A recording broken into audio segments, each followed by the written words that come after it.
Hello, Meoni here. Quick video just to talk about some known issues and things that may have been fixed by the time you watch this. So this first one then, we're looking at all of the known issues and updates. On the 16th of December, we had the release of, obviously, patch 7.4. At that time, there were issues with die sets.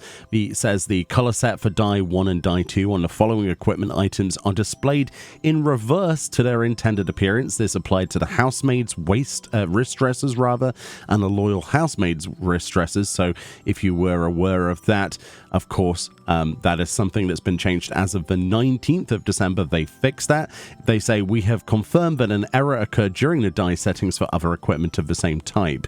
We plan to make corrections promptly, and they did so. Of course, there are new items in the patch, as you can see on the patch notes, which have new die channels added to them, and this is something that they're progressively adding to as we go forward. So that was already fixed as of the time on the 18th of December, and obviously updated on the 19th of December. Another issue, if you didn't know about this, was that there were access restrictions for the Occult Crescent South Horn.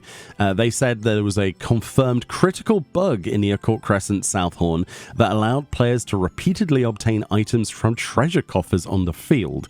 They sincerely apologize for the inconvenience, but they restricted access for that short period to the Occult Crescent South Horn, and they say currently attempting to speak with the NPC to enter will cause an error to be displayed, preventing access. So basically, this was a duplication bug of treasure coffers, and obviously this is something that they wanted people to refrain from exploiting, and obviously they're going to investigate and resolve this, and people who, you know, repeatedly make use of that exploit, I'm sure probably got actioned against. So certainly if you do find any kind of duplication bugs in a game like this, definitely do not touch that stuff with a 10-foot barge pole. There was a follow-up on this on December the 17th, so they were pretty quick with fixing this. They say, regarding that critical bug that allowed players to repeatedly obtain items from treasure coffers, we've addressed the issue during that emergency maintenance, if you remember, on December the 17th. And that's basically what that little bit of a hotfix patch was. In addition, we've simultaneously lifted the lockdown, and they apologize for the inconvenience. There is no information here if they actioned on any of the things, but I'm pretty sure they acted quickly enough before it became an issue that people were going in there specifically for that. And I think people were pretty appropriate with this. Not many people knew about the duplication bug, and I believe a few people reported it, and it was pretty much actioned immediately. They stopped people being able to access the Occult Crescent, which is really annoying because there's the new Phantom jobs, but it was a really serious issue. So that's good that that was fixed, but a bit strange, isn't it? I wonder how that happened as a result of adding new loot to the vendors. Then on the 17th of December, we had posts about more Glamour related issues. It says, on the Zero's Order Curus body gear, the cape's lining did not reflect any dyes. Additionally, the waist decoration portion, which was reflecting die 1 prior to patch 7.4, is instead displaying the color from die 2. The color of the feather decoration on the headgear Zero's Order chapeau is also incorrect. This was changed from what it was before 7.4. And yeah, those have been also fixed as of the 19th of December. So if you were wondering what was going on with that, again, this is all a reflection of the die changes that were in patch 7.4. They also mentioned that certain races and genders equip the following items. The fabric and color of the abdominal area and the color of the chest pattern were incorrect. They've been changed from what it was before 7.4. This applied to the Palaka vest of striking, aiming, and scouting, and this affected Midlanders, Mikote, Elizans, Aura, and Vieira male characters specifically. And they fixed that as of the 18th of December in the maintenance and updated on the 19th of December. So again, more issues were basically put into place because they changed a few of the die palette systems in this patch for those items. And then on the 18th of December, they had the following issues listed. It says, during a group pose, the client may freeze when taking a photo in portrait mode under specific conditions. This was on Windows or Mac. So if you've been using the portrait mode for your Instagram pictures or TikTok or whatever it might be, and it's been freezing, then they have definitely looked at this as well. They say, upon investigation, this issue may occur when taking a photo in portrait mode without having remove aspect ratio limits checked on on whilst the system configuration resolution is set to a widescreen format wider than 16:9. When taking a photo under these circumstances, the system adjusts the screen to 16:9 aspect ratio. However, during this process, the client may freeze depending on the user's computer specs.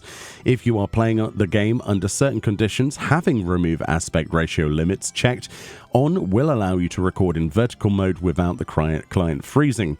However, please note that removing the aspect ratio limit means the recording will occur at your current resolution rather than being adjusted to a 16:9 aspect ratio. We would appreciate it if you could test this within the scope of what's possible.